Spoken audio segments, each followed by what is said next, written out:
안녕하세요. 코인우먼입니다. 오늘은 2024년 10월 4일 금요일 오전 6시 51분 경입니다. 구독과 좋아요, 알림 설정 정중히 부탁드리면서 오늘 영상 시작하겠습니다. 오늘은 SEC의 리플에 대한 항소에 대해서 전문가들은 어떤 의견을 가지고 있고 또 SEC가 어떤 내용에 대해서 항소할 것인지 그리고 리플의 교차 항소는 어떤 내용일지에 대해서 추정하는 내용을 다루어 보도록 하겠습니다. 우선 SEC가 리플 소송과 관련해서 항소를 결정하면서 앞으로 타임라인은 어떻게 진행이 될지 먼저 정리하면서 시작하도록 하겠습니다. 2025년 1월에 SEC의 항소 브리핑이 있을 것입니다. 원래는 12월까지인데요. 통상적으로 30일 연장이 가능하고 또 SEC는 이 연장을 요청할 것으로 보이기 때문에 1월이라고 예정을 하고 있는 것 같고요. 2025년 3월 SEC의 항소 브리핑에 대한 반대 브리핑이 있을 예정입니다. 즉 리플의 반대 브리핑이 있다라고 보시면 될 것 같고요. 그리고 2025년 9월에서 10월 구두 변론이 진행이 되는데요. 이 구두 변론은 있을 수도 있고 없을 수도 있습니다. 마지막으로 2026년 3월이나 4월쯤에 판결이 나올 가능성이 있다라고 보고 있고요. 만약 항소에서 양 당사자 중 한쪽이라도 만족을 하지 못해서 대법원까지 가야겠다라고 생각을 하면 추가적으로 1.5년에서 2년이 더 소요가 된다라고 정리가 되어 있습니다. 그렇게 되면 2027년 말에 대법원 판결이 나올 것으로 예상이 됩니다. 우선 이 정도로 타임라인을 러프하게 기억하시면 될 것 같고요. 전문가들의 의견 보시겠습니다. 우선 제레미 호건 변호사 의견부터 보실 텐데요. 제레미 호건 변호사는 이 시점에서의 본인의 생각은 첫 번째로 SEC가 큰 실수를 했다라고 시작을 합니다. 즉 SEC가 항소를 한 것은 큰 실수라는 이야기인데요. 그 이유가 SEC가 항소할 부분은 프로그램적 판매 판결에 대한 부분인데 SEC가 승소하게 되면 리플로부터 더 많은 돈, 즉 벌금을 받게 될 것이지만 그 이상 그 누구도 보호하지 못할 것이다 라고 합니다. 반면에 리플이 항소에서 승소하면 전체 암호화폐 시장을 관할하고자 욕심냈던 SEC의 능력이 본질적으로 파괴될 것이다 라고 합니다. 즉 SEC가 얻을 것은 적은 반면 잃을 것은 많기 때문에 SEC의 항소 결정은 큰 실수이다 라고 이렇게 의견을 제시하고 있는 것 같고요. 두 번째, SEC 항소를 판사가 거부할 수 있느냐인데요. 결론적으로 SEC 항소 요청을 판사가 거부할 수는 없다라고 이야기합니다. 우리가 기억하듯이 SEC가 약식 판결에 대해서 중간 항소를 제기하려고 하다가 거부된 것 기억하실 겁니다. 그것은 중간 항소, 즉 최종 판결이 나오고 나서 할 수 있는 정식 항소를 기다리지 못하고 중대한 사건이기 때문에 중간 항소를 통해서 문제를 다루어야 한다는 의도로 SEC가 제기한 것인데요. 판사 입장에서는 약식 판결에 큰 오류가 없고 또 최종 판결 이후에 항소를 제기해도 될 만큼 시급한 건이 아니기 때문에 그때 중간 항소를 거부했었던 것입니다.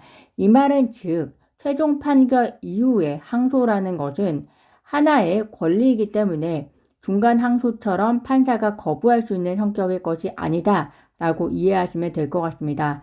즉 항소 과정은 진행이 되는데 판결이 이전과 다르냐 그렇지 않느냐의 차이로서 이전의 최종 판결과 동일하면 시간은 소요가 되었겠지만 항소를 기각한 것이나 다름없는 효과를 가져오겠죠.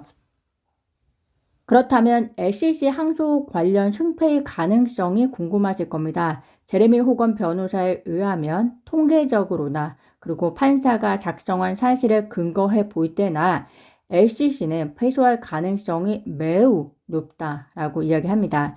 여기서 그냥 높다라고 한 것이 아니라 매우 높다라고 평가한 점이 눈에 들어오는데요.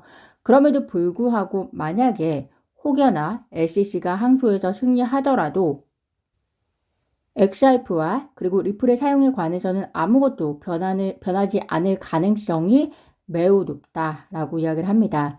즉 거래소에서 우리와 같은 사람들이, 그러니까 일반 투자자들이 거래하는 XRP 거래나 리플이 XRP를 사용하는 것과 관련해서는 영향을 받을 만한 판결은 이루어지지 않을 것이다라는 것입니다. 그렇게 되면 또 SEC가 승리한다는 것이 대체 어떤 것을 의미하는 것이냐, 이렇게 이해가 안 되시는 분들도 계실 텐데요. 이 부분은 빌 모건 변호사의 이야기를 통해서 설명을 잠깐 해드리겠습니다. 토레시 판사가 판결을 했을 때 XRP 자체는 증권이 아니고 또 프로그래밍 거래는 증권 거래가 아니다라고 이야기를 했었습니다. 여기서 토레시 판사는 프로그래밍 거래가 개인 투자자들이 2차 거래소에서 거래하는 투자라고 딱 특정 짓지는 않았습니다. 그 말은 즉 SEC가 프로그래밍 거래에 항소를 하게 된다면 리플에 의해서 진행된 프로그래밍 거래와 기타 분배에 대한 내용일 것이고, 따라서 SEC가 승리한다면 리플이라는 회사가 진행했었던 프로그래밍 거래에 대한 벌금이나 가처분이 있을 수는 있지만 현재 2차 거래소에서 진행되는 개인 투자자들의 거래는 아무 문제가 없다라는 것으로 해석이 되어지고요. 따라서 구독자분들도 잘 구분해서 기억하시면 될 것 같습니다. 그런데 왜 토레시 판사는 리플에 의해서 진행이 되었었던 프로그래밍 거래를 증권 거래라고 하지 않았나 궁금하실 수 있을 것 같습니다. 약식 판결이 이미 1년 반이 지났기 때문에 우리의 기억을 더듬어서 보면 SEC가 증권 거래가 성립하기 위한 조건 중에서 공동기업에 대한 증거를 제시하지 못했기 때문인데요. 이번 항소 결정에 대한 존 디튼 변호사의 의견을 통해서도 확인하실 수 있습니다. 현재 SEC가 리플 소송에서 주장하고 있는 것은 오렌지 회사의 오렌지를 구매한 것이 비록 오렌지를 구매한 사람이 그 오렌지 회사에 대해서 잘 모르더라도 증권거래이다 라고 주장하는 것과 똑같은 것이다 라고 이야기를 하고 있습니다. 이 말은 리플에 대입하면은 리플이라는 회사를 잘 모르는 사람이 리플사의 프로그래밍 거래에 있어서 매입을 했다는 이유만으로 SEC가 증권거래이다 라고 주장한다는 것이고요. 그렇지만 결론적으로 SEC는 이 공동기업이라는 것에 대한 증거를 적절하게 제시하지 못했기 때문에 리플사에 의한 프로그래밍 판매에 대해서는 증권거래가 아니다라고 판결이 났던 것입니다.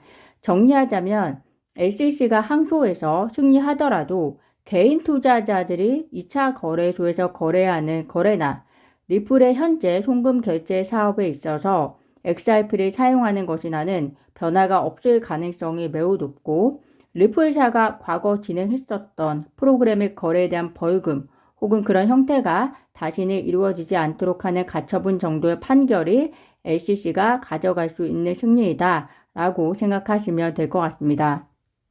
마지막으로 제레미 호건 변호사는 SEC가 리플에게 항소를 제기한다고 발표한 날에 SEC 집행국장이 사임한 것은 우연이라고 믿기가 어렵고 이상하다라고 생각한다면서 이 모든 것이 끝날 수 있는 유일한 희망은 SEC의 새로운 리더십이 있기를 바라는 것이다 라고 이야기하면서 트럼프가 다시 대통령이 되기를 바라는 지지를 살포시 보여주고 있습니다.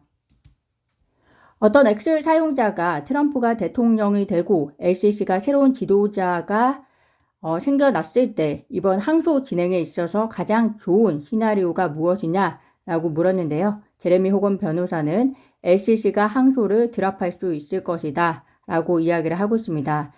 현재 상황에서는 암호화폐 부분만 봤을 때는 트럼프에 대한 지지가 훨씬 더 우호적인 것으로 보입니다. 특히 해리스 미국 부통령이 상승한 자산을 팔지 않아도 자본 이득에 대해서는 세금 25%를 부과하는 방안을 지지하고 있는 상황이라서 미실현 자본 이득세는 투자자들을 더 거부 반응을 일으킬 수 있을 것이다 라고 봅니다. 리플의 교차 항소 이야기를 해보자면 리플은 SEC가 항소한 날로부터 시작해서 14일 이내에 교차 항소가 가능합니다. 리플이 교차 항소할 수 있는 부분은 증권거래라고 했던 리플의 ODA 판매 부분인데요. 리플의 ODA 판매에 대해서는 많은 전문가들이 이야기했듯이 토레시 판사가 ODL에 대한 이해를 정확히 하지 못한 상태에서 내린 판결이다 라고 이야기하면서 교차 항소해야만 한다 라고 이야기를 하고 있습니다. 잘 아시겠지만 리플의 ODA 판매는 거래를 통한 어떤 이익을 위해서가 아니라 리플 페이먼트, 즉 XRP 레저를 통해서 송금 결제가 진행되는 데 있어 유틸리티, 즉 브리징 토큰으로서 사용되는 것으로, 이때 XRP라는 것은 송금 결제가 이루어지는 단 몇 초 보유하는 것이기 때문에 증권 거래라고 볼 수 없다는 것이 전문가들의 지배적인 의견이고요. 이 부분에 대한 교차 항소가 리플에 의해서 이루어질지 관심 있게 보시면 될 것 같습니다. 이미 많은 거래소들이 SEC에게 기소를 당해서 SEC와 싸우고 있고, 또 거래소 내에서 거래되는 많은 토큰들이 저마다 이유를 가지고 증권 거래라고 SEC는 주장하고 있는 상황입니다. 각각의 이유는 거래되는 형태, 그리고 초기 발행 형식 등에 따라서 다 다르겠지만, 중요한 것은 과거처럼 리플만이 싸우고 있는 것이 아니라는 것이고요. SEC와 싸우고 있는 대상자들이 또 결코 작은 집단이 아니라는 점도 기억하시면 좋을 것 같습니다. 그리고 SEC 항소가 궁극적으로 2차 거래소에서 거래되는 일반 투자자들의 거래와도 크게 관계가 없다라고 이야기하는 전문가들의 의견도 기억하시면 좋을 것 같습니다. 오늘 제가 준비한 소식은 여기까지입니다. 오늘도 영상 시청 진심으로 감사드리고요. 구독과 좋아요, 알림 설정은 코인 우먼에게 큰 힘이 됩니다. 감사합니다.